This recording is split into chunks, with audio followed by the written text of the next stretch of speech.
Welcome back to On the Plus Side, where we demystify conversations, no, topics. You did it. One conversation at a One time. conversation at a Get time. your stuff I was together. ready this time. Sure you were. I was saying it in my head. Mhm. One conversation, and then you used the word conversation, and you messed Because me you up. messed me up. You said conversation. You see how she blames me for things? Everybody does. Wrong. Oh, Wow. everybody. You were the wrong person for me to say You're that to, just a too. punching bag. Everybody does blame her. So My sad. poor Hannah. That's not true. That's not true at all. I know. Oh my gosh. So, Open slip. so we are here tonight with, you want to introduce yourself? What is your name, ma'am? Joanne, Yeah. Hi, Joanne. Hi. Nice to have you here. thank you for having me. And we thought we would talk about something that is near and dear to your heart, something that you have experienced in your life, right? And what is that? Do you want to kind of tell So everybody? yes, my immigrant journey, being a mother, leaving kids to migrate for a better life, a brighter future. It's hard, very, very hard, and I know I'm not alone. And I would like to get an idea and a feel from other mothers. What did that journey look like, and if it achieved the goals that they had hoped it would. What were the ups, the downs, the pluses, the minuses? So if people who are watching have experience with this or have any insight on their own journey to, Yeah, speak up. Speak up. Yeah, and even if you're watching after, Yeah. this doesn't have to be the last episode of this topic, just because it's such a beautiful and strong topic. I think it's one that I even realized, even as a young girl. I had one of my mother's friends.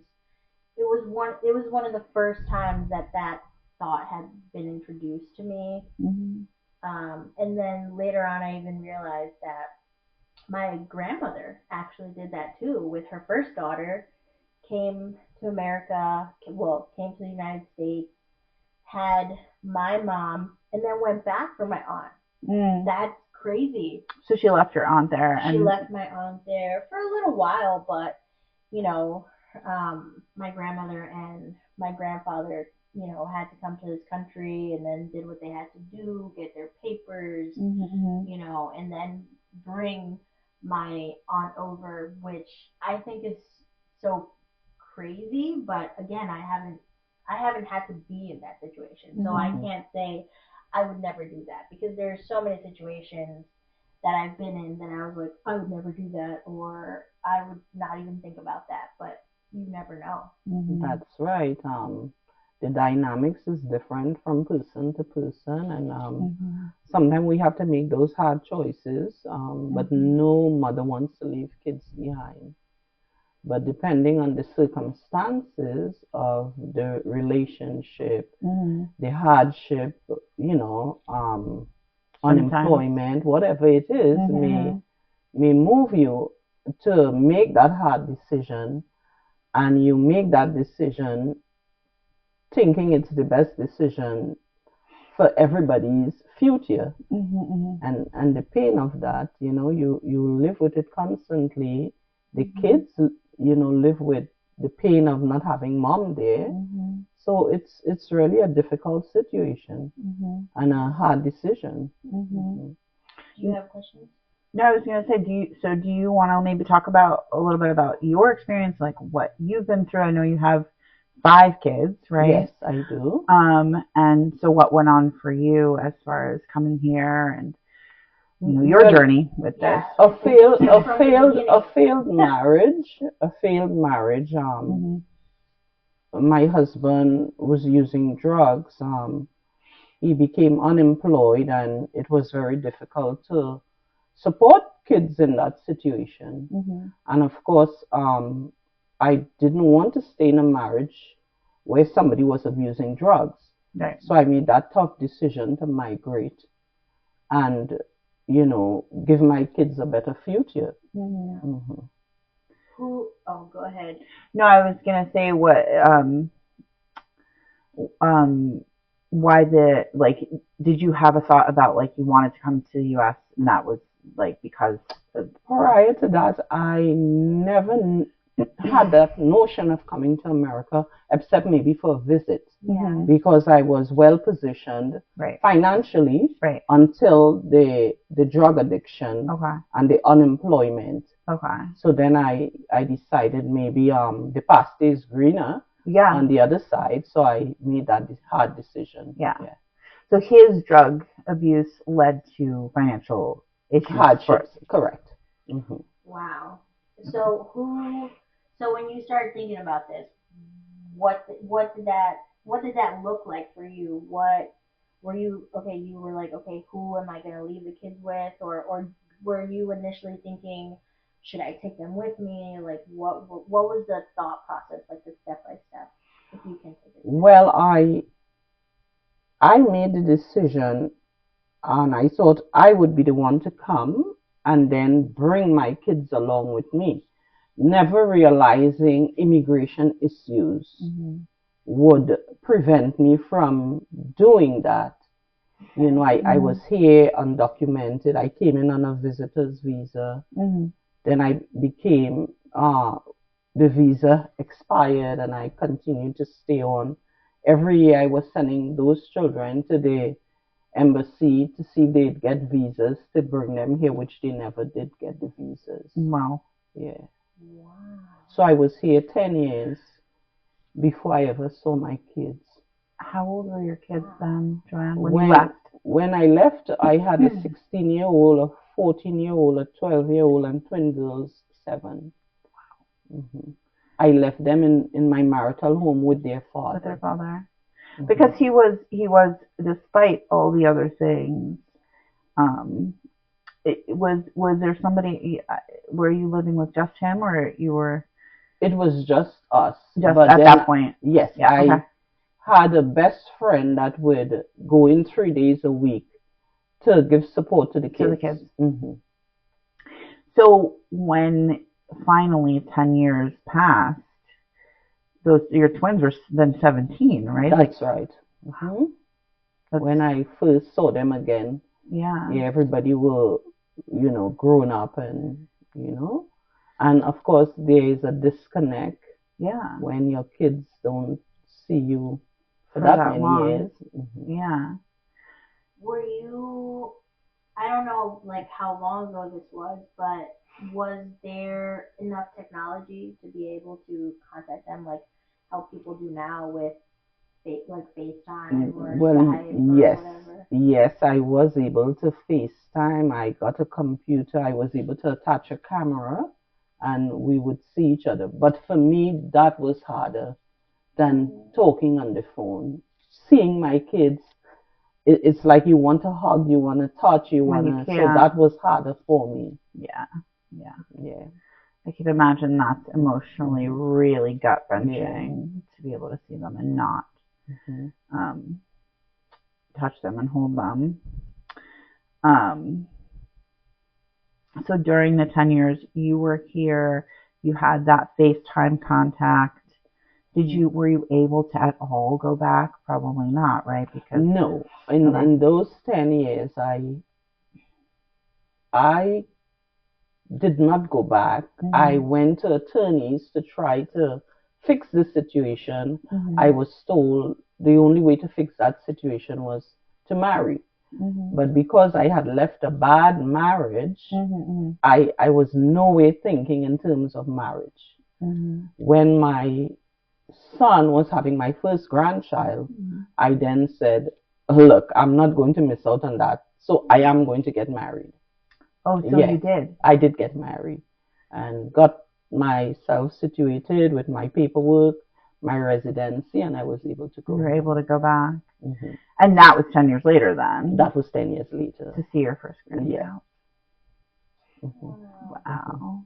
That's incredible. I think that, I mean, not to get political, but I feel like that's just, it's so gut wrenching that you have to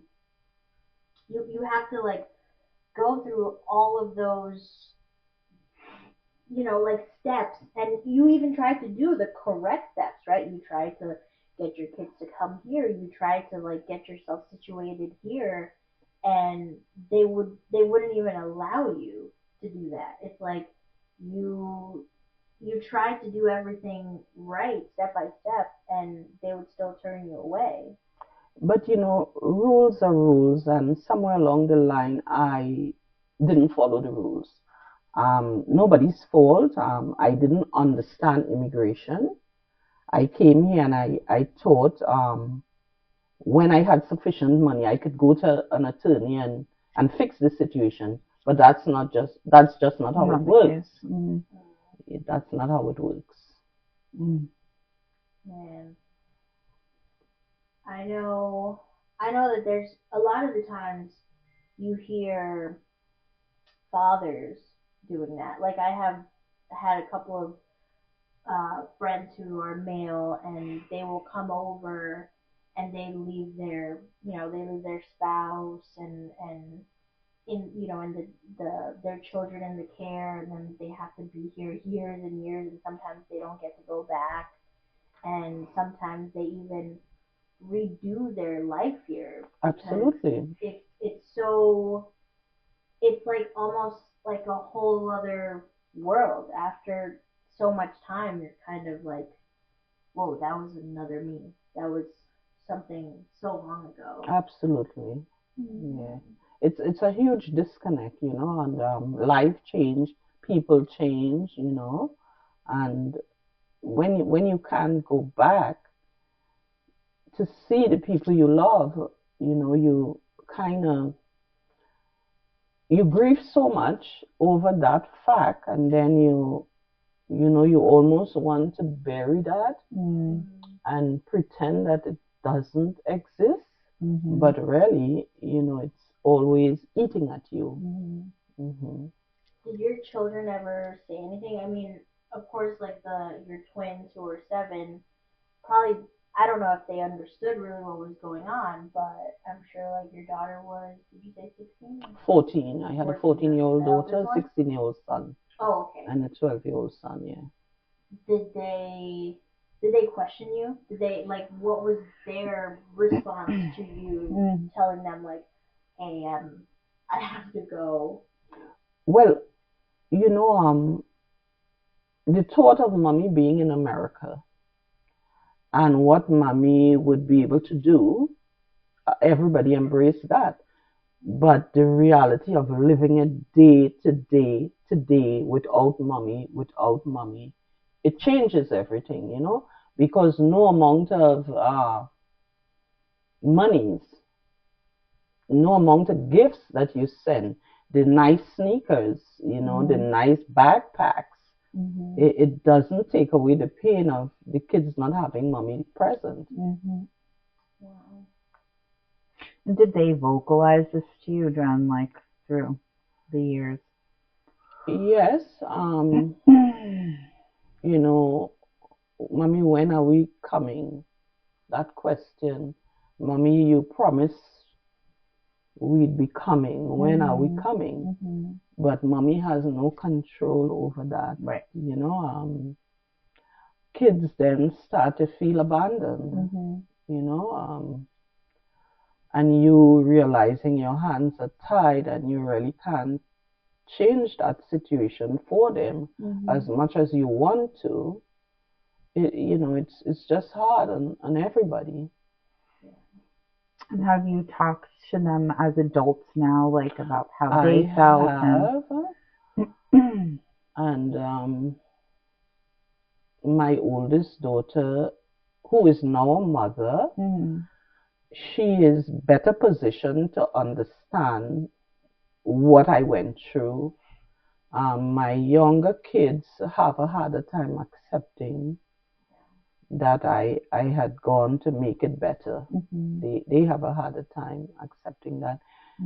My older daughter had a foundation that I left, whereas the younger kids didn't have that same foundation. They didn't have as much time with me. Yeah. So, it's harder to get through to the younger kids. Yeah. Because they just didn't have that understanding. Yeah. Yeah, right. Well, she was old enough to really get the concept at that point. And also had 14 years with you, right? Correct. So had a sort of much, like you said, stronger foundation. Yeah. And the twins now, neither of them are moms? One of the girls has children. Okay. Yes. And she doesn't feel she can understand kind of where you came from, or? I still think she harbors some resentment toward me, because, as I say, and I can put myself in my children's shoes, not having a mother there, that has to be very, very hard, because mothers are supposed to be present. Yeah, they're supposed to be present. Well, in your own, I mean, I hear you, but again, it's like I feel like when you become then, and we've talked about this, when you become a parent yourself, the recognition of, well, you're in a very different place and there's a very different space, like to understand what the motivation was, right? And to be able to kind of move through that, because it's like, she did the best she could. She thought this was what was best for us. And so being able to kind of give grace, to mom and dad as a parent. That's why it's interesting that she still has that. Well, I still hope with time that changes, and they can see it in my eyes. Right. Because to see children have needs that you can't meet, it's hard. Leaving them is harder. I've often said to my kids, as much as I love you guys and always will never stop loving you, for me, love doesn't feed kids. Love doesn't meet your needs, as important as it is. For me, being a provider was more important.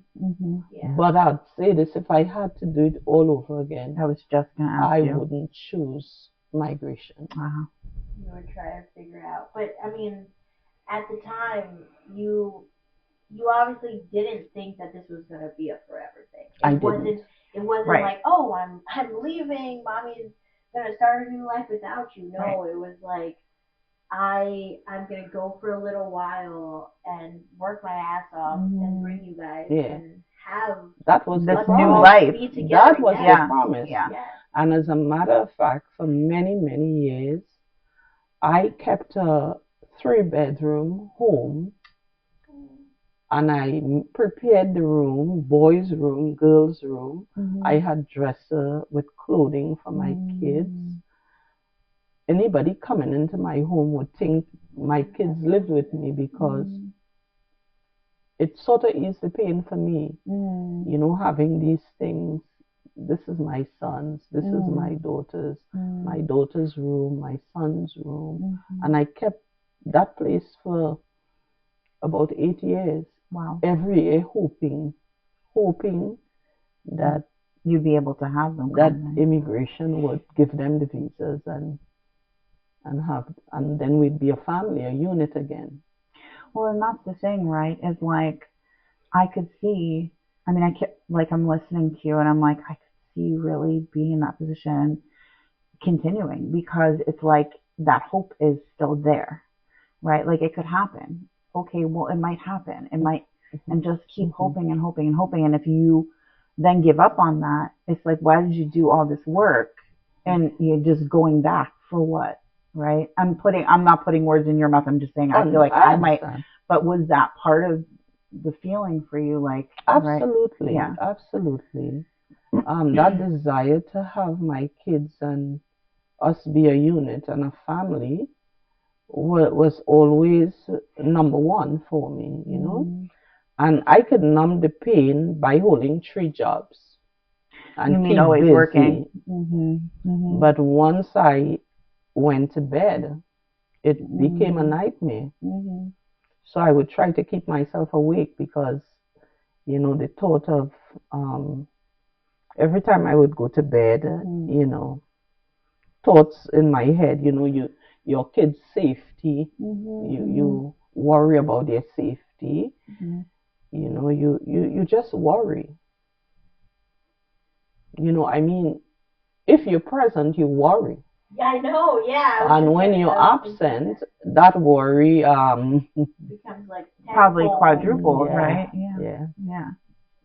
After the 10 years, you went back. Hmm? What? Why didn't you stay there? Like, what was your thought process then? Like, you went there, you knew it was just a visit, or what did you? What was your plans after those 10 years? Well, now I'm married Okay. to somebody here, and again, now I am positioned, and I think, well, I can now bring my kids here, even though they're older. Now I have grandchildren. I'm still seeing a future here with all of us here because now I've spent 10 years building a life here. So now I just want to have everybody here. Yeah. You're like, I finally did it. And no, I didn't because again, immigration, it just doesn't work that way. Wow. You have to be financially equipped to sponsor and bring your kids into this country. Now my kids are adults with their own lives. And they don't Do I disrupt that Right. to bring them here is the decision. So now that decision has to be theirs. There. Right. And they decided to stay, right? Like, well, or what was? Let me mention this. My twins, I was able to file and bring my twins here. Okay. Because under immigration laws, minors, which they were 18 years when I put in the paperwork, they were considered minors, so I could bring them. Okay. So my twins were able to come here at the age of 18. My older kids married, they fall in a different category. In order to bring married children, I would now have to be a citizen. Okay. Wow. And I haven't done that just yet. Okay.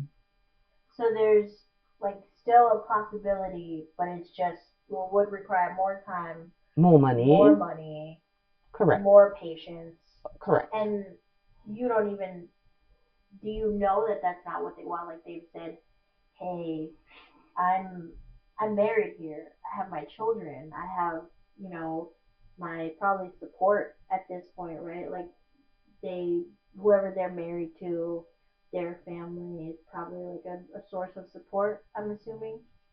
Well, I'll tell you something. America never loses its appeal for persons living away.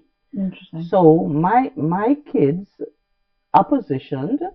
However, the future of their kids, they would like to be in America for the future of their kids.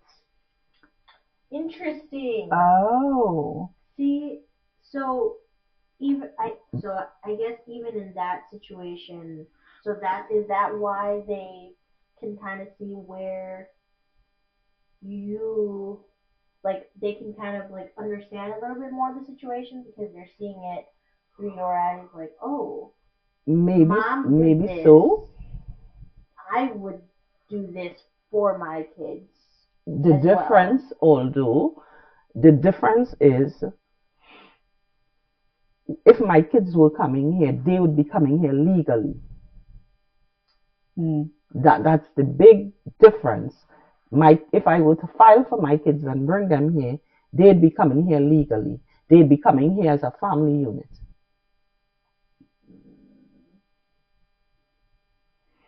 That's an incredible thought, though. Like being able to have everyone here. Yeah. And I mean, like, Joanne, I know you're still pretty young, right? You are. You are pretty young. You know, it's like. We're not gonna talk about age.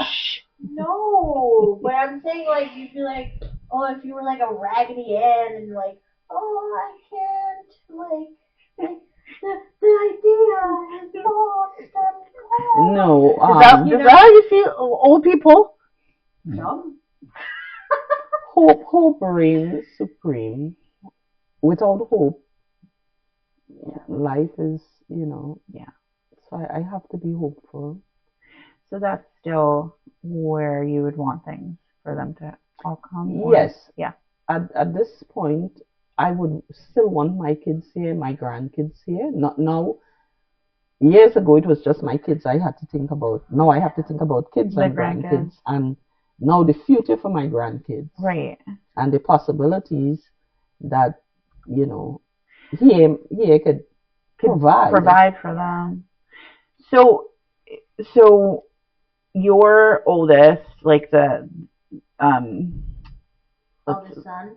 Well, 12. You had when you left it 12, 14, and 16. Mm-hmm. So the three of them now grown, mm-hmm. right? All three married. One of my daughter is married. My son has a relationship. They both have relationship, but one of my son's wife committed suicide. Oh, that's right. I didn't know that. Yeah. So he's without a wife. He's without a wife, mm-hmm. But he has his kids. He has 3 beautiful children. Yes. So he would still, if you could get things legally done, he would want to come. Absolutely. Okay. Absolutely. And then she would want to come with her husband. Yes, she visits quite a bit. Okay. Yeah. Okay. And then your eldest daughter. Yes, the 14-year-old. Okay. And so do the 3 of your children that stay, do they have a good relationship with your twins here? Well, I didn't say this, but my twins went back to Trinidad. Right? Yeah. No way. They did. And when did they decide to do that? Like one of my daughters migrated 10 years. She went back 10 years ago, and one went back a year ago. So very recent. Mm-hmm. How did they, in your opinion, did they give this country a chance? Like, did they come here thinking that they actually wanted to be here, or they just came here kind of begrudgingly, or? No, they came here with ambitions and hopes. Mm-hmm. However, not having gone to school here, mm-hmm. not developing friendships here, I think became very hard for my girls.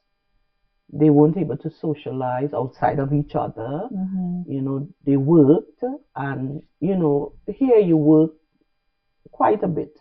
Yeah. So there wasn't really time for leisure and friendships, and I think that weighed them down. Me coming here as a 36-year-old woman with children, and knowing my focus was taking care of the kids. They coming here at 18 with all those responsibilities, right? Leaving friendships behind. It was hard on them. It's very different. Yeah. Because their roots were at home. Absolutely. And not here. Absolutely. Yeah. Wow. But the daughter who went back a year ago, is she the one who has the child, or it's the other twin? The other side of the twin has children. Okay. And she has no children. And she had children once she moved back, obviously, because she had one child here. Oh, she did have one child here. Okay. And went back. And then because the boy, the father of the child, lived home. Okay. Wow. Mm-hmm. Wait. So even she came here, and then she found someone that lived over there. Well, she had a boyfriend. She left a boyfriend at home at 18. Oh wow. So after living here 2 years, she went home to visit. They reconnected, and she came back pregnant. Wow. Had the baby here and went back. Oh my gosh. So, in the end, right now, you're here. Yes, alone. Alone. Alone, yeah. Right. again. But like you said, the hope is that at least the two who want to come could be. Well, my thinking is Or that my hope is okay. that when the three older kids who has not yet have the opportunity to be here, I think when they migrate, I would hope that the other twins two would come. then want to. Yeah, because then they'd have more of their family. Yeah, yeah. And then you would be all together. Because, you know, I will say this, like, I feel like family is such a big pull. Whether you have hardships with your family, you know, I've moved from I've moved away from family, and even though I have hardships with them, I still want them around. You rather have hardship with them than without them. Yes, yes. Bottom Exactly. line, yeah. You know, it's like if even if there is, you know, um, um, like discord with the family, I'm like, well, it's gonna get resolved. It, you know, it's still your family. Yeah. You know, it's like whatever happens, you know, yeah, maybe we can work it out. Yeah, yeah, exactly. Because you know, it's that thought, like, well, you're still my family, and I know like a lot of people will be like, oh well, if you have toxic family, you just have to cut them off, but it's hard. I feel like a lot of us can be toxic. Like I feel like I could also be toxic in a situation, you know, and it it's like everybody can be toxic at one point or the other, and it's you know it's like who are you gonna take shit from a stranger or are you gonna take shit from like your your family member? You know, it's almost like you have to choose. Like you'll be like, oh, this person, you know, can you know be my ride or die, right? Like you can know them 20, 30, 40 years, but then it's like, oh, are are you still gonna be there when it gets like really really tough? Like it's really hard to. You feel like family would be, but a friend might not be. Is that what you're kind of saying? Potentially, and you if you are lucky, you do find friends who do really become your family and show you that through it all they will be there, but you won't know that until like the end of your life, right? Like you won't know. Or you wouldn't necessarily know that until you go through a real hardship, and then those friends prove it, and they stand by you, support you, yeah. Right, and then you do know, you know. Yeah, yeah. So, I mean, one thing that I was, you know, it's like I have a lot of like, you know, I would say semi-distant family, and when my husband passed from suicide, my mom asked all our family members, and they really came through. Like, I mean, I want to say surprisingly, but maybe not surprisingly because you know I I was I was a child, right, and they were adults, and so you know maybe they did you know love me as like seeing, oh, this is my like cousin's child, right, and so they did come through, like they helped me gather money so I could move out of the apartment that I was living in, and you know travel back to I was living in Colorado at the time, travel back to New York and everything, and that cost money. Moving cost a lot of money, and it you know the people who were there were like family, you know, because it's like I had friends and like you know I was 22 when that happened. Like what kind of real friendships can you have at 22? Right? That's what I was gonna say. I was gonna say yeah, like right. It'd be a very different situation if it happened now, right, in your more adult life than at 22. I feel like you probably have friends who would be more solid. Yeah, true. And stand by you and do the things that maybe your family had done, but true. Right. And like I can see like you know potentially like your children, you know they like hopefully they're in a really you know good position, but it's like as a parent we know that life gets harder, you know trying to raise your kids gets harder, I can see them really wanting to um, have you on their side, like have you closer. Like I can see them really wanting to come here and being like, oh, I didn't really have you growing up, but I want you now. Like, and that's my hope. As I get older, again the dynamics changes. I think the kids are more sensitive to my needs, and they know I'm getting older. They know one day mommy just mightn't be here with us. So this is the time for us to be a unit, and let's hold mom up and Now, are your kids close with one another? They are, but like in every sibling situation, they have problems, but they seem to work through it. And I try to ensure that unit stays a unit. I've always put that you only have each other. So be there for each other. Right. And when the need arises, they do it. They are there for each other. Very beautiful. Which would be even more of a pull for like the older three came, the younger two might want to then come, right? Yeah. Having you all together. Now you were a young mom then at what you must have had your first around 20, right? That's correct. Yeah. That's correct. Yeah. Yeah. Well, and you too. Oh yeah, I was 21. Both of you. Yeah. but the ripe old age of 21. You never envision your life. Once you became a mother, you become a mother. You never envision life without your kids. You never envision your life without your kids.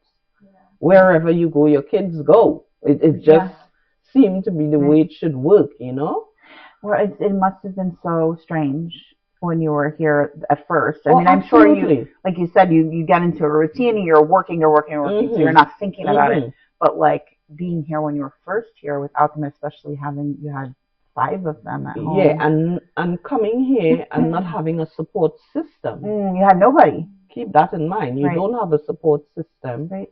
You only have you to depend on, and you have 5 people depending on you. You have to show up. Wow. Yeah. What did you do when you first came? Because I know what you do now. But what did you begin with when you came here to sort of? My very first job in America was taking care of 2 children. Okay. 11 and 9. Okay. I feel like that makes it even harder. Right? Because you're around kids. I had the same thought. So I quickly left that job within 6 months. And keep in mind, kids of those age are kind of set in their ways. So, you're not with a baby that you nurture and you train. Or you're making a difference, really, right? You're coming into kids 11 and 9 years old. They would tease me about my accent. So it wasn't a good fit for me. No. And knowing that I left my own kids behind. Right. So I quickly got out of that situation and I started to take care of elderly people because that's second nature. My culture, we were raised with grandmothers in a home. You're raised in a village with older people. So caring for older people is just what we do. So you started doing that when you came, like a long time ago. I didn't realize that it was so long. 20 years of doing that under my belt. Oh wow, Joanne. Okay, I didn't know that. Yeah. So it's just second nature, like you said. It's just something. So I'm so comfortable doing that. It's it's second nature. So you held that position. Did you feel like did that help you get through, like maybe meeting the people you were taking care of? Like what helped you really, aside from like you said, kind of having those 3 jobs and kind of just almost numbing the pain, right? Like, or like what helped you to get through the emotional piece. I Do you think feel like hope.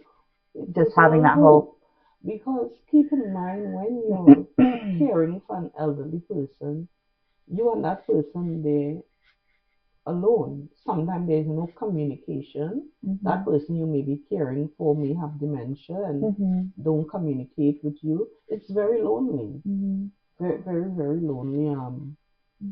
But you pick up a phone and you call your kids and you hear their voice and it helps. Hope, hope is all you really have on your side. Yeah. So continuing to feel hopeful that, like I had said before, like they would come. Yeah, and the ability to meet your kids' needs, not their emotional needs, but their physical needs. Because financially, you could give them, send back Absolutely, money, you could send back things, you could, like, all of absolutely, these and things, that right? became, for me, Like motivating, yeah. right? You would get a paycheck and every kid would need something. I was gonna say, Every kid needs something. I was gonna ask you because my my my my father-in-law, no, not father-in-law, my stepfather, he left his children very young. Well, he had like two sets of children, we'll say. Like he had his not elderly, but older children. They were already like pretty grown, 17, 18, 19. With his first marriage, then he had young children. I believe they were like 5 and 6, something like that. Um, and he really didn't get to know them. He really didn't get to have an experience with them.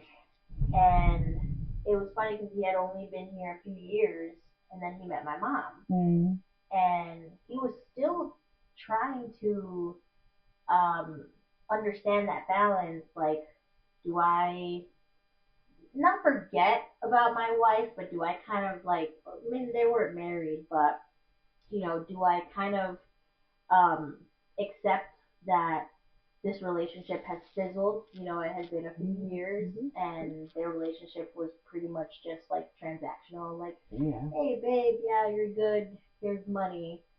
Um, or do you keep that in the hopes that the relationship will still be there, however many years down the road, or do you start this with someone new, with my mom? And they were friends for a little bit, and then like they got together, and he was still so used to sending money. He would send her money for like to get her nails done, to get her hair done, and all that kind of stuff. And that became like a discord between him and my mother. Like he was still so used to that, and it's like, and they were used to calling him up and being like, Daddy, I need a toy. Daddy, I need this, and they were so young that my mom would even be like, what kind of relationship do you have with your children? It seems like almost like you're the bank, right? Like they would just call him, or send him a voice note and be like, Dad, I need a phone, or Dad, I need this, or whatever. But it's like it's hard, right? It's hard to have a conversation with someone through a phone. Like I've seen, you know, um, my daughter have some like conversations. I mean, of course, she was a little bit younger, and she would have conversations maybe with like her aunt or her godmother or her godfather. And when you're trying to converse with a child, I feel like they want to just be all over the place, and it's it doesn't seem to like really like continue. Like the cover, they'll be focused on something else. They're not really like present on the computer.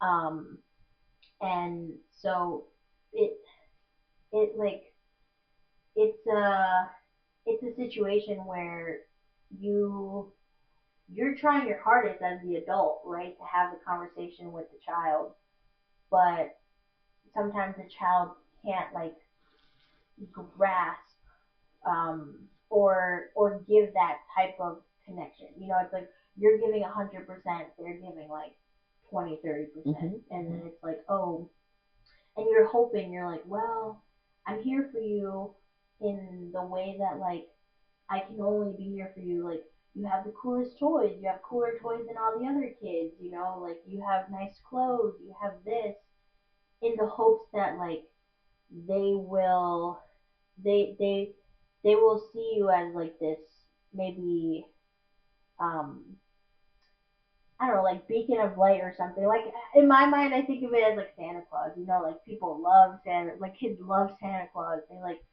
oh Santa, he brings us presents and stuff like that. You know, like did you ever feel that way? Well, for me, providing for my kids was the absolute. It was the only thing I could do. You know, I can talk to my kids and tell them my expectations. I can say, I expect good reports. I'm not going to reward you with a Nike if I don't get a good report. But you know, you would still be a pushover. Oh. I mean, it was all I could give to them was my ability to send money, my ability to buy things. Yeah. I couldn't give them the other support, the emotional, the physical, the hugs, couldn't give them that, you know. So everything becomes about the things that you can give them. Everything, the nucleus is the things, the things you can give. And I had to accept that because I couldn't give the other things that was important to make them whole. But that wasn't unimportant. Yeah. You know? It wasn't unimportant. I mean, I hear you. Not at all. But there are other aspects to parent-child relationship. Yeah, of course. Outside of, you know, but it was the thing I could deliver on. Yeah. And I made absolutely sure that I delivered on that. And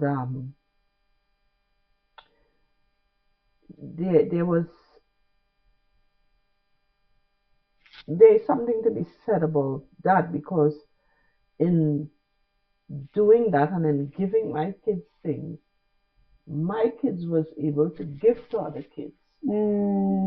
So last year's backpack could go to another kid that had more needs than my kids.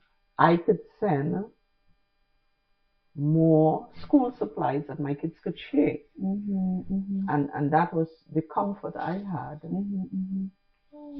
You know, in doing that, it felt you were good. doing. It felt good. It felt that like I was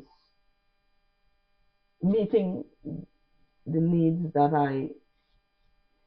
I told my kids I would. You know, I said to my kids, I would not be here physically, but financially, I'll try to meet your every need. And I try to deliver on that. I can definitely relate in the only way, in this, like when you're talking about it, I'm like, oh my God, this brings up so much emotion in terms of Jasper. And my son was born at 23 weeks.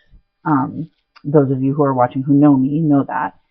And I just remember feeling, it's like that helplessness. Like you can't do anything, but the one thing I could do was pump and give him that milk. And it was like, I pumped like my freaking life depended on it. Absolutely. And when you were talking right there, I was like, that feeling, like you just had to do it. And that was the one thing you could do. And it made you feel like you had purpose. Absolutely. Right. And the knowledge that other kids were benefiting from what I was doing. Right.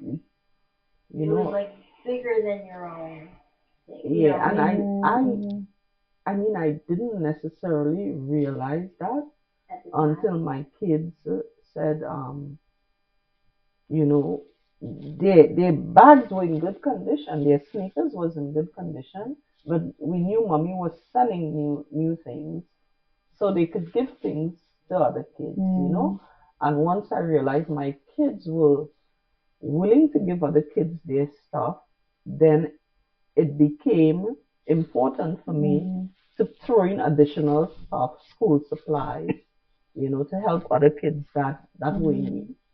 That's amazing. I think that's beautiful because somehow in all of that, it's like they were still really good kids, like Yes. very Yes. good-hearted kids Yes. that still wanted to gift, other kids. Because I can see, definitely other kids maybe even trying to sell it, right? Being like, oh, I got the new Nike sneakers, whatever.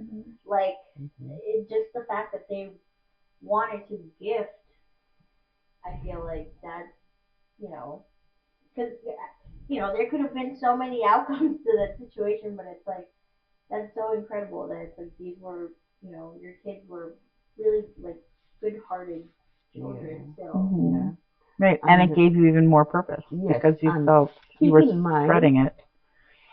Other kids having that knowledge that, oh, their mom is in America. That notion that, oh, their mom is in America. You see the nice sneakers they have. You see the nice other kids seeing that. They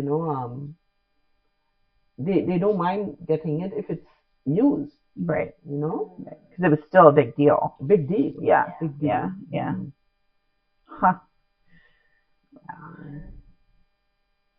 It's funny how like you you were able to fulfill them financially, and it's like sometimes I feel like I'm failing my children because I'm not able to give them all the things that I had dreamed of being able to give them. It's like I'm here emotionally and I support them, and I'm literally here 24/7 because I homeschool and I'm always with them, and sometimes I even feel drained from all the like emotional support I give, and yet I still feel like I'm feeling sometimes, even though they're not asking me for anything, but in my mind I'm like, oh, I really wish I could take you here. I wish I could do this. I wish I could buy you that. No, don't we always? That's our mom guilt. We always have it. Yeah. So something we're not giving correctly. We will never feel that we've given sufficiently. No, never. There will never be a time when a mother would say, I gave everything. I gave my everything. Right. And it's okay. I feel there's room to give more. Keep in mind, however, Ashley, me working here and sending money to another country, that's the big difference. If I had to raise 5 children living here, it wouldn't go as well as me buying stuff and supplying it from here to there and sending money. When I send $1 to Trinidad, I'm sending $6 to Trinidad. Right. I mean, I have so much family in Colombia, and it's crazy because they all think I'm rich. They all think I have money up the wazoo, and I'm like, listen, just because my money here goes really far over there does not mean it goes far here. Okay? Yeah. Yes, I can I can go over there and be rich and big baller because if I have $100, I'll have like 300,000 pesos over there, and it'll go crazy. But it's like it's not the same here, guys. Like you see something as like, oh, new. It's like, oh, I have a new phone. It's like, okay, but I don't really own that phone. I pay $20 a month, $40 a month. Like I didn't buy the $2,000 phone with cash. It's not a payment plan, okay? It's not, it's. But you see, educating people, because so many people, and I'm guilty of that. I thought when I came to America, I mean, think about you being in Trinidad and you're looking at television and Oprah was one of my favorite shows. And you see the lifestyle, you think everybody has that lifestyle in America. And then you come to America. It's like a slap in the face, right? You really see. Yeah. And I don't know if I could say this, but I was very appalled and still am when I see veterans begging on the street. I never thought you had homelessness in America. Really? Never. No, you don't see that. You don't see side it. of America. You don't see that side of so America. So it's really glamorized, like on my sofa in Trinidad. You don't see that. Yeah. I mean, don't you see? I mean, you grew up in New York. Don't you see how romanticized New York is? And I'm like, New York is not like I will tell you, it has its good things, but it's like people will come to Manhattan and they'll be like, holy shit, there's a big ass pile of garbage. I'm like, yeah, you don't see that in a movie. Of course you don't. You just see like everyone just walking and living the life. Everybody's living the life. I was like, I've never seen that shade in New York City. Like, you know how like the movie shade, like I don't know. And that's why everybody wants to move to New York, and and we're sitting here in New Yorkers. We're like, why? Exactly. Why would you want to go there? No, you don't. You know, it's very romanticized. Yeah. It's like life here is romanticized, and you were saying before, like your daughter, you know, your young daughter, one of the twins came here, and they probably saw like, holy shit, you guys work all the time. Right. It's not what it was. What I thought it was. My girls never saw me. Yeah. Because now that they were here, well, I was always holding 2 and 3 jobs. Right. So now that they were here, they thought they'd be spending time with mom. Right. We missed out those many years, and now we're here and we're still not spending time. Yeah.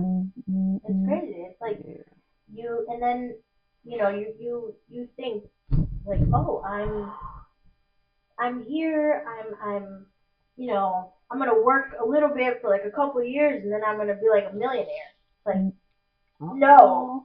You're going to work and grind and maybe be able to afford your car, okay? Like, it's not going to be, you know, as easy or as quick as they make it seem. They're like, it makes it seem like it's almost like a get rich quick situation. And it, like, never, it can potentially be for some people who, you know, but for the most part, it's like I've only seen people who come here, work their asses off, and can still barely, like, they can maybe go on a vacation. Like, it's funny because my mom was telling me the other day, like, because like she's had a relationship with my stepfather, like they got married and all that. He has had a different life than I feel like a lot of immigrants come and you know they live in this they live in their like maybe one room or one apartment, and they just kind of grind, and then they have like the hope that they'll go back there, and they spend all their money and whatever, and they don't really get to experience the United States. And because my stepfather was able to come here and get working papers and all that kind of stuff, it's like he's had a different experience. Like, we just went to Las Vegas, he's been to the Grand Canyon, they went to Disney World, like they lived in Colorado, you know, so it's like he's been able to enjoy to live the American dream. Yeah. Even though, like, you know, my mom's like, oh, we don't have a house and stuff, but you've had experiences, you know, so it's I don't know, it's so much give and take. Like, I feel like in you know, in this new America, it's like it's really hard to have it all. Like back then, you know, like my grandparents, they came, and I feel like they were like one of the last generations to like kind of have it all. Like they were able to own a home here, and you know, go on vacation and raise their 2 daughters and give them everything. And they worked their asses off, right? But it's like that was, you know, in the 70s. It's ridiculous now. Well, now especially, and it was very different then, yeah. And it's like, you know, and that's why I'm saying like you're young in comparison to my grandparents. Like they're in their 70s already, and it's like they had, and they also had each other, that too. Like, but my grandmother tells me like how much they scrimped for a long time. They didn't buy anything. They didn't go anywhere. You know, all they did was save, and then they were able to like buy their home and stuff like that. And it's like that. I feel like no amount of saving now, like you'd can be, get you there. yeah, you'd be screwed. It's like if you were in a position now, like let's say if you were in Trinidad right now at 36 years old, I feel like coming here, I don't know how you would do it. Like in in in this economy, the way that 2025 is, like I don't know how you would be Well, able keep to. in mind, I wouldn't know those things until I arrive here. Right. It's true. But I'll tell you, when I came here, $100 was like $1,000. $100 today is like $10. Yeah. The things I could buy and ship it in a barrel and send to Trinidad. A lot more, yeah. The dollar went a much longer way than it goes now. So. Right. I mean, even for me, like, let me see, a couple, maybe like 3 to 5 years ago, I used to take all of my daughter's older clothes because here they don't really. I feel like it goes by so fast. They're not really using up their clothes, and my daughter That's true. isn't. My daughter isn't the type to like play and I mean like she plays, but you know what I mean, like outside and stuff like that. She's not gonna be like ragging her clothes. So it was always in very good condition, and I could send a whole box for like 100 or something, and that wasn't a lot. But now it's not even worth sending it's money. not worth sending. It's not it's worth not worth sending the sending. clothing. You're It's better not. off sending Money.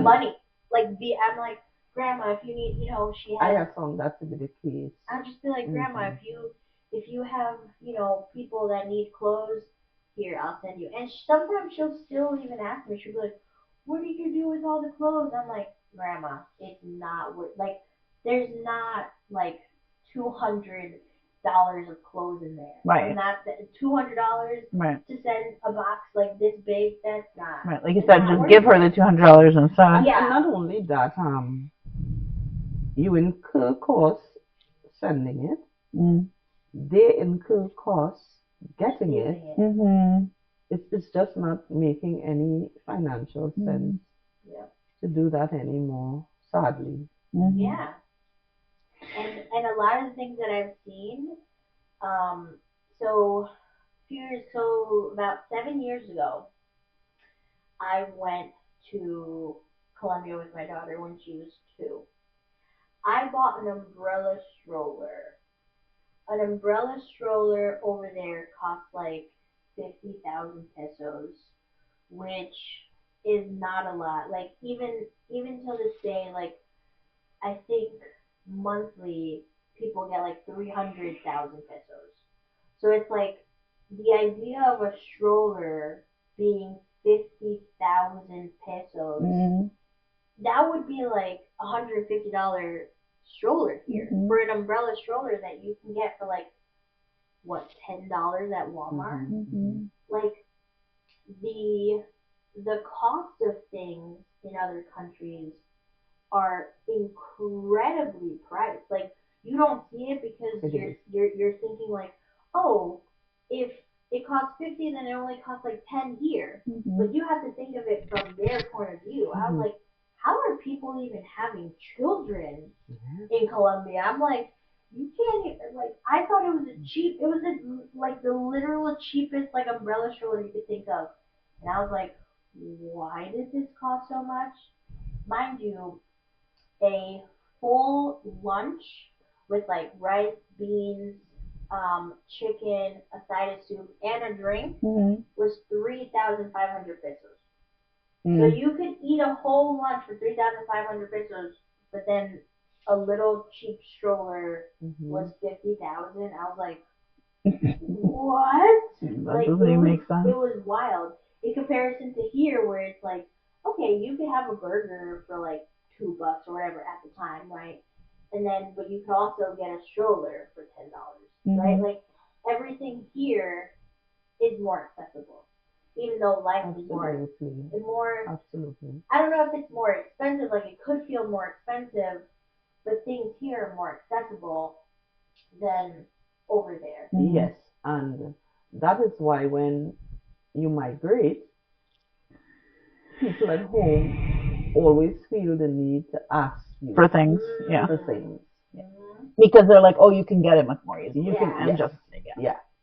I can get it more easily, but that doesn't mean that it's not hard for me. Correct. You know, it's like I would go and people would be like, oh, I like that shirt.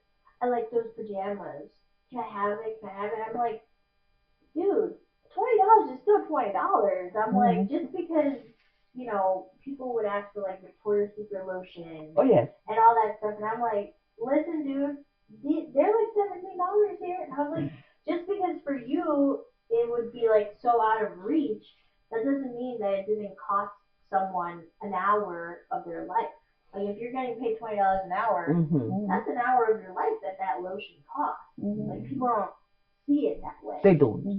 And you can't blame them, you know? Yeah. Because America has touted itself as, you know, dreams can come true, and it can. Yeah. For some people, not for every single person. Yeah. So that person in Trinidad sees you with a pair 90 that at home they may be paying $1,000 for. They look at that and they feel, oh, she could afford. Oh, she has it nice. Oh, she yeah. has money. They don't know you bought that at Costco for $25. or better yet, at Goodwill. True. Yes. So it's what they see. You go to Trinidad and you're wearing a pair of Nike that they can't afford home because it's so high priced, and you're able to get it here for $20, and they think, oh my God, she's doing must well. be a billionaire. She's doing so well, boy. Why wouldn't I ask you to send me a pair of Nike? You're like, listen, it's still gonna cost me this and this for the sending and blah blah blah. And sometimes it's like you said, they still have to pay like sometimes like a tax, so it's like now you have to to clear the items. Immigration in Trinidad has to get money. So the clearing of it. Oh my gosh, so complicated. Everything is paying a cost, you know. So I'm curious, like now, right? With, because we had just sort of touched on this, and it's interesting to me, like with the technology being what it is. Do you feel like, and obviously you're in a different space because you're still a mother, but your kids are older, so they're not babies anymore, and there's a different feeling, I'm sure. But do you feel like now with your grandchildren, like, do you feel like FaceTime and things like that afford you the capability to feel like you're there to a certain degree? It's such a pleasure. Okay. So it feels... Whereas with the kids... Right, you didn't have that. It was painful. Yeah. As I said, I could attach a camera and I could see my kids, but that was painful. That was painful, yeah. Now, the pleasure of having that to see my grandkids, to read with my grandkids, to do homework with my grandkids, such a pleasure. There's a different emotional attachment there. Different, yeah. Very different. Yeah. Like, is it just because? Because my grandkids have their parents. Yeah, because their parents are. That's what I was thinking. That's the big difference. Like, my grandkids have their parents. That makes sense. My kids didn't have me there, and seeing them and wanting to hug and wanting to touch, the pain of that, I much rather not see them. My grandkids. They're excited to see Grandma. Grandma is excited to see them. And you get to experience all these things with them because we have the technology now. Yeah. That you had back then, sort of, but not like this. Not like this. Not like this. Yeah. And even, as I say, even if we had what we had today, I don't think I'd be using it with my kids because the pain of that. Right, you didn't I don't have that pain with my grandkids that I had with my kids. So I embrace this to be able to see my kids and see what they're up to, read to them, you know, do homework, you know. Right. It's a privilege. Right. But see, that's beautiful that your kids are giving you that space, allowing you to have a relationship with your My grandkids, grandkids. yeah. I demand that. I demand that. Yeah, I want my grandkids to. I miss out on my kids. I'm not going to miss out on my grandkids, even though I'm not physically there. But you can be there as much as possible from here. Yeah. With all this new technology and all the things. Yeah, because let's say even right now, if they were doing a musical, someone could literally be sitting there with FaceTime. Yeah. Oh yeah. So no, and I only say that because like I was, I think of my mom, right? And because my mom is very physically incapable and she cannot come to a lot of things for my kids. And I know that every time, like when we went to Disney, remember, and Universal this summer, and I would call her on FaceTime and take her with us, and she's like, and she felt, she's like, I feel like I'm here with you. I love this, Yes. So yeah. When my grandkids call me and say, Granny, look what I'm making. Right. Granny, look at me play football. I mean, it's beautiful. Yeah.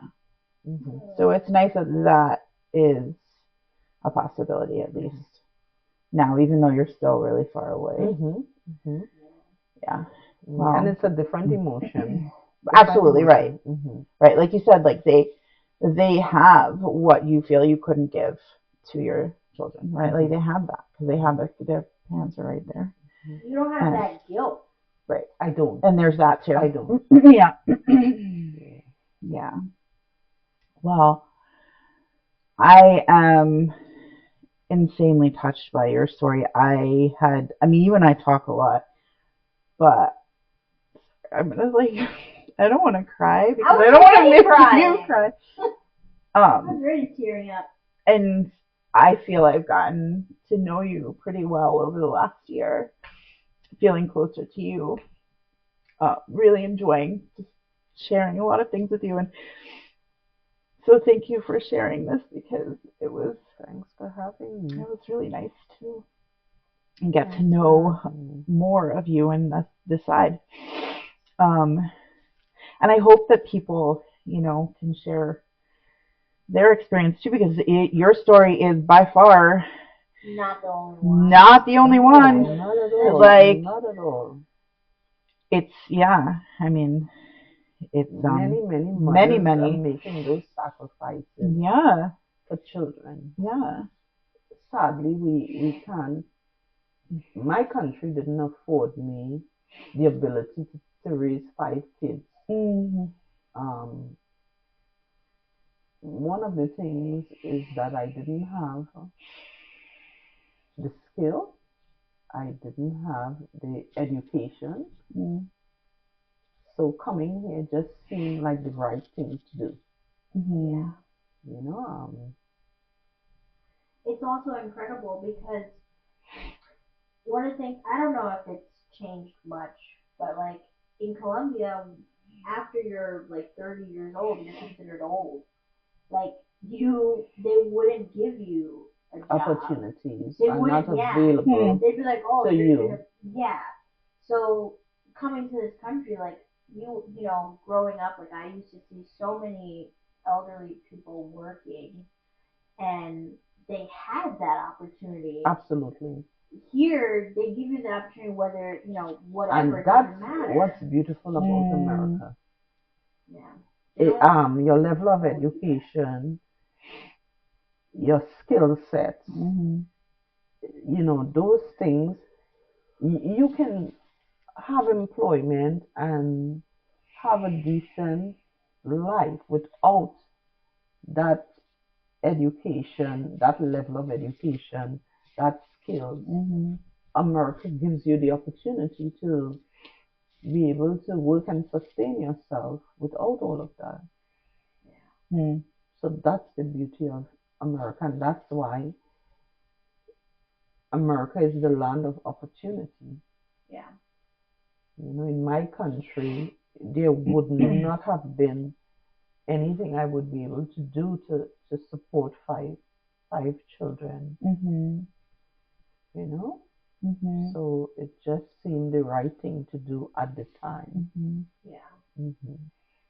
I mean, you say like internet people take care of your elderly. It's like that's one of the things that sometimes you can't really do here on your own because you're always working and stuff like that because the lifestyle here is so different. So it's like even though the lifestyle here is so different, it's like having that shift in lifestyle was what was was the thing that was able to give you the ability to provide, because at home I might take care of somebody in the village. I'm not paid to do that. Yeah, it would just be like you just do it. It's a community service. Right. It's your kindness. It's your empathy. But you're not paid to do that. Right. Coming to America and realizing I can be paid to do that. To do something I like, to care for somebody, something I know how to do. You paying me for that? Let's go. You're like, yeah, baby. I mean, I don't know. I think it's kind of beautiful though that you were able to have an opportunity so soon in your coming here. That you found something that you loved as opposed to like other people come here. And I mean, I know you said you did get made fun of by the children and stuff like that. So obviously that was not very great. But there's so many other people who come here and are just wishing to still find that job, and they have to like fumble through different opportunities and sometimes do work and not get paid.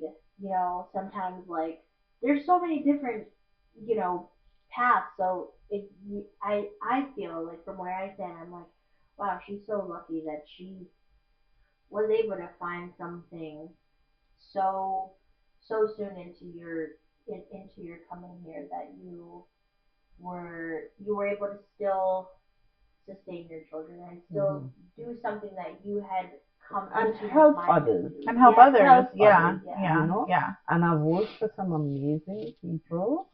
I have people I've worked with over 20 years ago. I still get invited to birthday parties. I still communicate. I'm still part of the family, and that's a beautiful thing. And I want to say that I started off that way. I still love what I do. I went on to become a licensed massage therapist, and I thought I would evolve and I would leave elderly care behind me. I would leave working as a CNA behind me. Here I am today, still loving it, still meeting awesome people. I have an awesome client that I work with as we speak. And she's okay. And I still enjoy what I do. I still hope that I'm helping people to go through their lives with more ease and bring more comfort to them day to day as as they age. I like being a massage therapist also, so I found two things that I love doing, and I make a difference in people's life with massage. People tend to feel better after they have a massage, and so that I would say kind of cushions the pain for me, that I'm helping people and making life more comfortable for people. So you've found a way of mothering others. Yes. Even though you couldn't mother your parents, your children the way you wanted to. Absolutely. Which is really beautiful, and so as hard as it's been emotionally, you've also found that joy, right? Yes. So what you're saying is you've seen life. You're seeing life on the plus side. Wink, wink. Jesus Couldn't agree more. You had to. I did. It was right there. I know. She's like, so cute. I grab it. It's there. No, but oh man. But isn't that what life is, right? It's like all these things. Like you have a hope, a dream. You do this, it drags you down. You go back up, it takes you down. Like in any situation, it's like in your situation, in my situation, like all we You gotta keep going. whatever you do, whatever life freaking throws at you, you're like, I need to view it on the plus side. I need to like find a way. I need to find hope. I need to find strength. Like that's incredibly strong because even to touch a little bit on suicide because you and I have both been affected by it. Oh, yeah. Like it has been that's one of the hardest things I've had to deal with.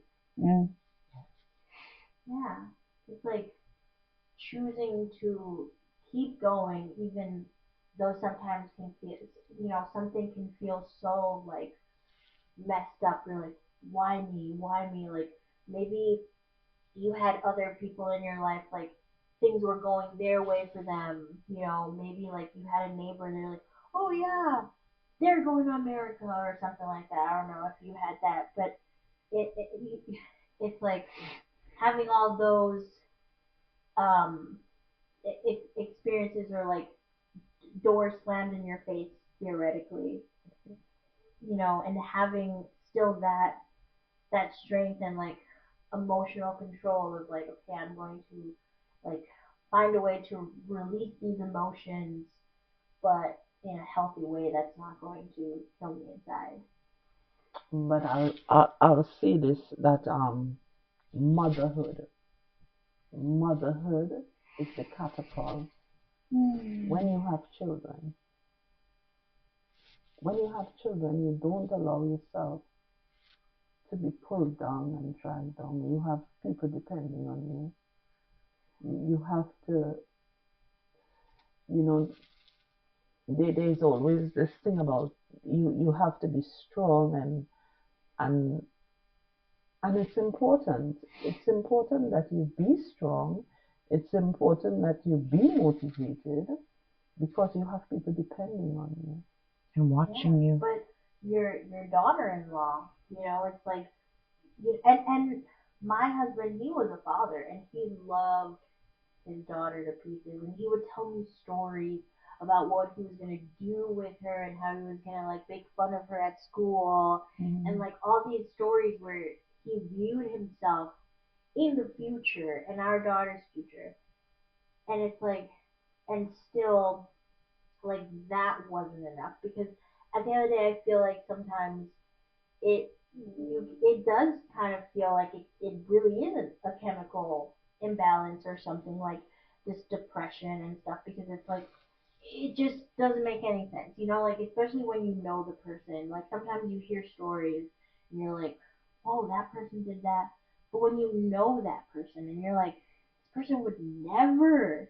do that, or this person has children, right? Like I had a cousin who took her own life as well, and she had a son, and I was like, wow. And I was younger. That my husband hadn't committed suicide yet, and I was like, what? That could never happen. Like that's crazy. And it's until it happens to you and it touches you. You don't understand, and I'm not sitting here claiming to understand why my daughter-in-law did what she did. You just but my makeup is probably different from my daughter-in-law makeup. I feel I have kids to live for. Yeah. I have kids to live for, so I have to do everything in my power to not only live but be strong, be an example to my kids. At my graduation, I told my kids, I didn't do this for me, I did this for you. So that you can know that you can do this. If mommy can do this, I was 50 years old when I became a massage therapist. So I can go to school and I can do this. You can do this. It was always important to me, even though I wasn't physically there, to be an example. And it's still very strong in your... Yeah. So, in my daughter-in-law case, I can't judge her, but when I look at my grandkids, how how how do you do this to them? So and I can't judge her. I don't know what I I can only feel that maybe she had postpartum. But my question remains: how do you do this to them? I think in that. Sorry. no, I was just gonna say. So I have not had a person close to me commit suicide. Like I've known people, but nobody's super close. But as somebody who has suffered from depression and anxiety for my whole life, I can tell you that, and I've had moments in my life where I've had very serious suicidal thoughts, almost done things.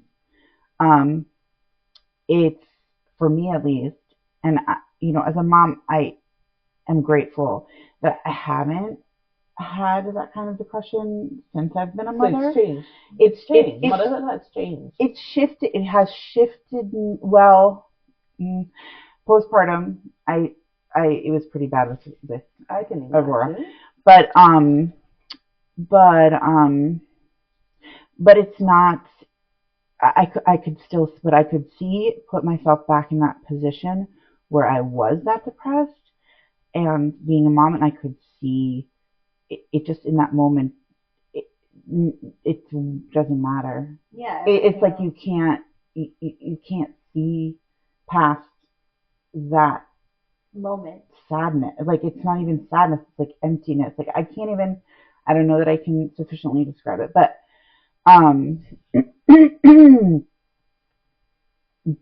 but I'm just saying, like, I can empathize with, like how your daughter-in-law could have done it.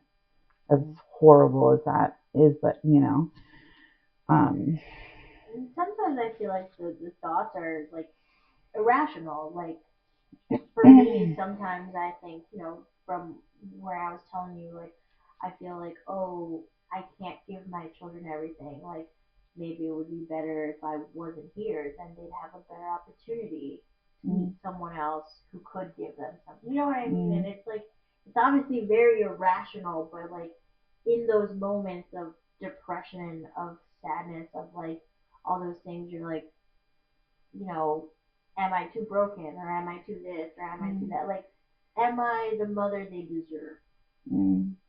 I feel like that. Well, I think as mothers, we all ask that question. Yeah, I was gonna say, I feel like, yeah, for sure. I think we all ask that question. For sure.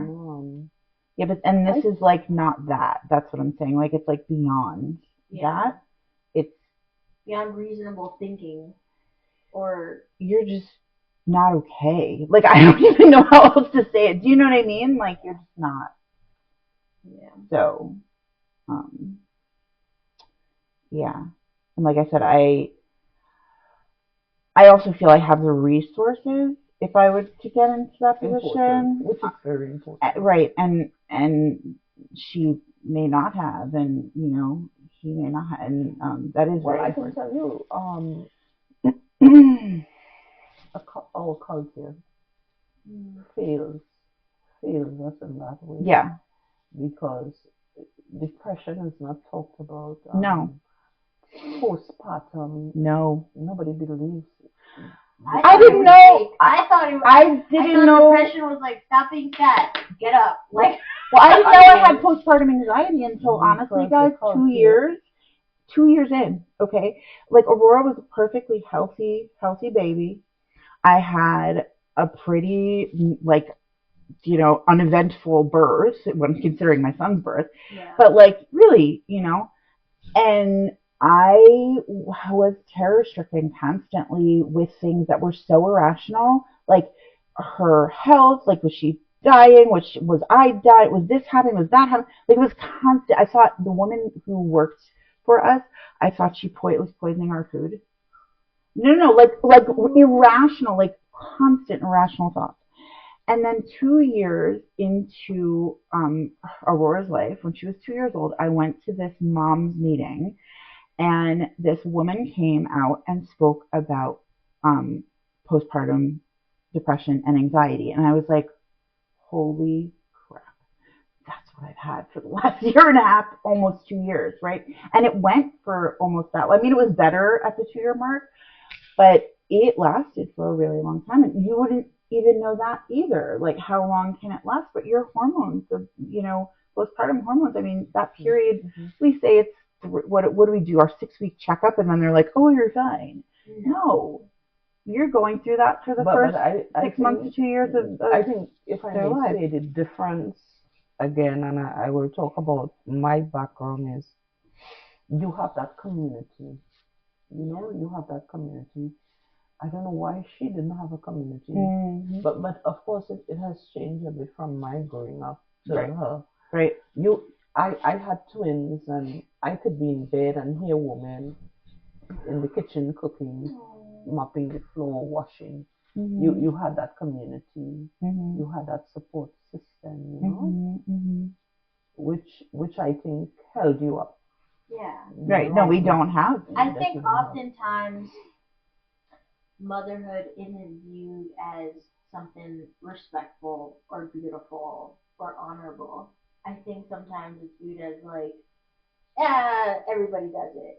Everybody breathes.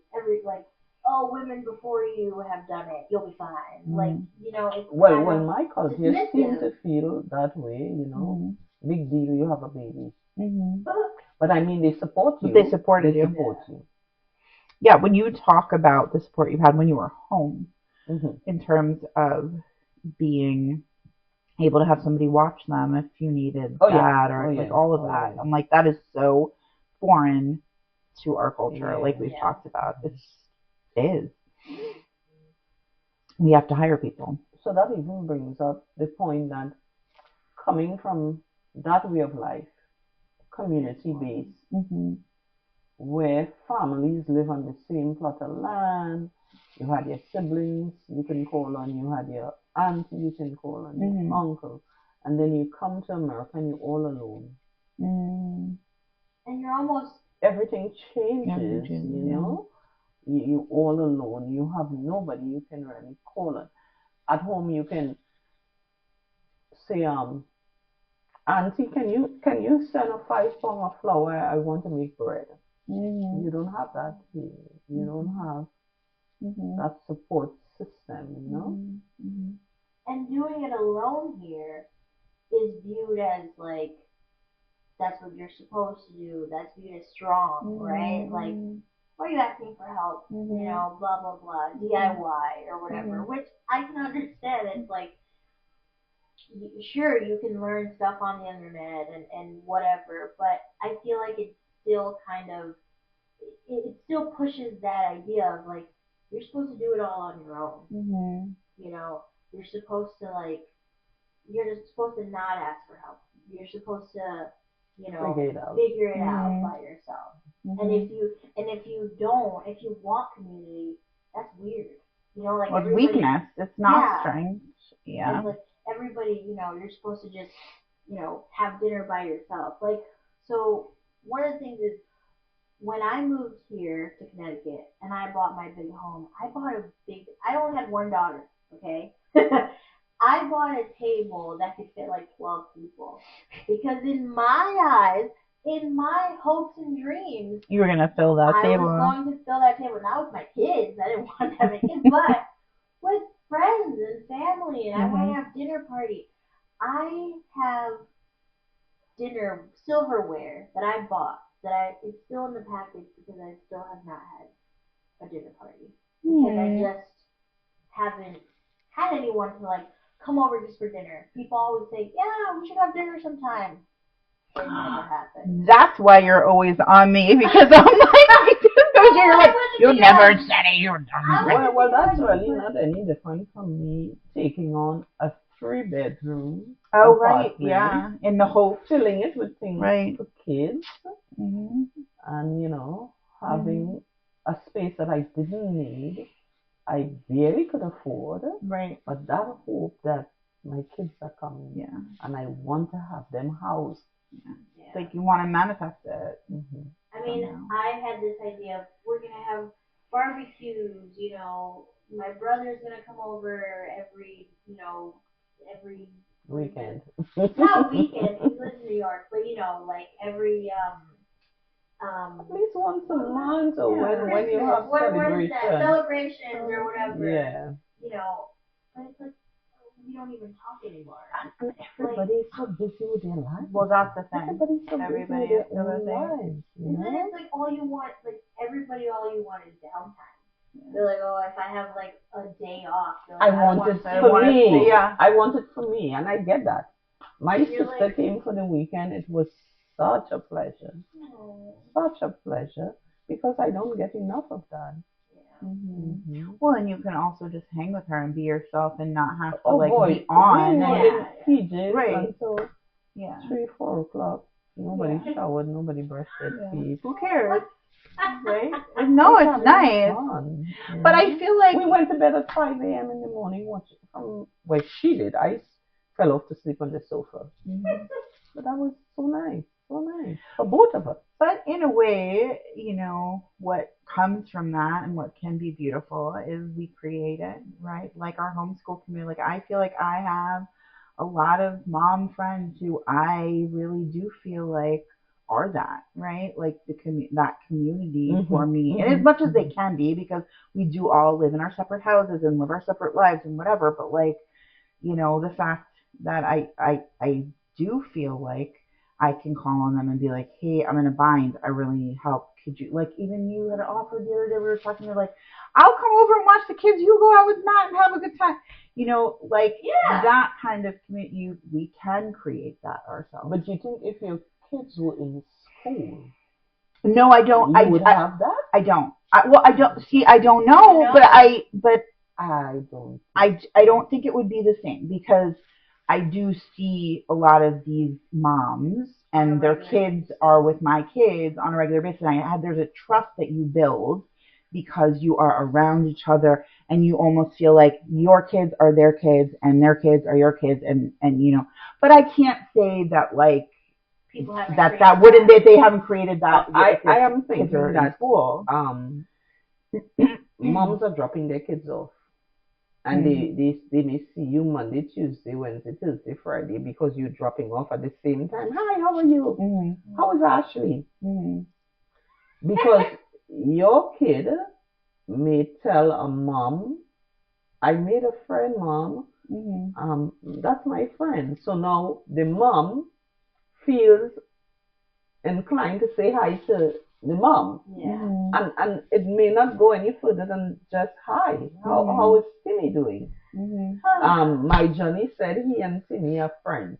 It may not go any further than that. I mean, in most cases. I'll be honest, like my daughter was doing dance for like 6 years. Well, see, I would think that you think is a community, right? That ever became anything? No. And I tried like hell. I'd be bet you did. I'm available at any time. I homeschool. Like they didn't homeschool, but I'd be like, I literally am available whenever you want. But that also means they might be working mothers.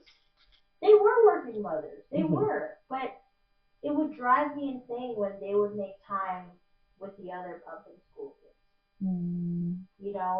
And I would hear play dates, and I would hear outings, and I would see outings on Facebook and be like, are you kidding me? Like, you didn't think of me, or more so, like, you didn't think of my kid. Not even for me. I can make friends, but my kid doesn't have the opportunity. But those are the friends you don't want to. Those are the friends you don't want. That's something Jeremy says. But I agree. It's true, because if they don't want to be surrounding themselves with you, then you don't want to surround yourself with them. That's true. That's what Jeremy would tell me all the time. It's true. So don't feel too. Gotta find your people. Don't feel too pained by that. Those are not your people. The people who will invite me to dinner, but never make dinner. Here we go. No, I will say she does feed me. It's just, Uber Eats or whatever.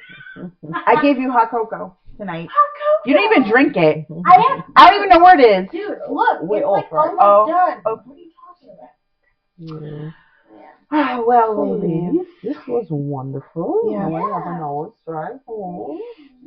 Yes, we will let you go. I did this. I didn't think it would be this easy. Yeah, I had my. It's because of us. Well, yeah. Yeah, I said. one Friday I said like I wasn't going to do it because I was very afraid. Mm-hmm. Very afraid, but I'm glad I was able to talk I'm and so glad. say, yeah. No, this was really nice. Yeah. Thank you, Joanne. Yeah, thank you. Well, Do you want to say goodnight? well, yes, we can both say goodnight, but I also just want to like again, like I feel like this is such like Joanne, this subject needs to be talked about more. It really does. It's like I had no concept of what you were going to say. I had no idea what you had to go through. And more people need to talk about it. More people need to hear about it. So I'm hopeful that people will watch this and we can get like more of a conversation going, right? Yeah. So. That's always the hope with every conversation that we have here because I feel like there's so much surface conversation on social media, and I don't want to be that. I want to build a community where we can talk to each other, where we can be there for each other. Something that I never felt like I had, and I know it can seem hard through a screen, but you can have that because I've already lived it with some of my passion girlies. We decided we were going to meet each other in person, and now we have that bond. Like even if we don't, get to physically meet every one of you, I do hope that like you can start to see us as the people that we are, real people, and we want to have real conversations and let you guys know that you're not alone in any situation. As crazy as you think it may be, you're not alone. You're not the only one who has thought about this. Yep. On that note, Good night. good night. Thank you.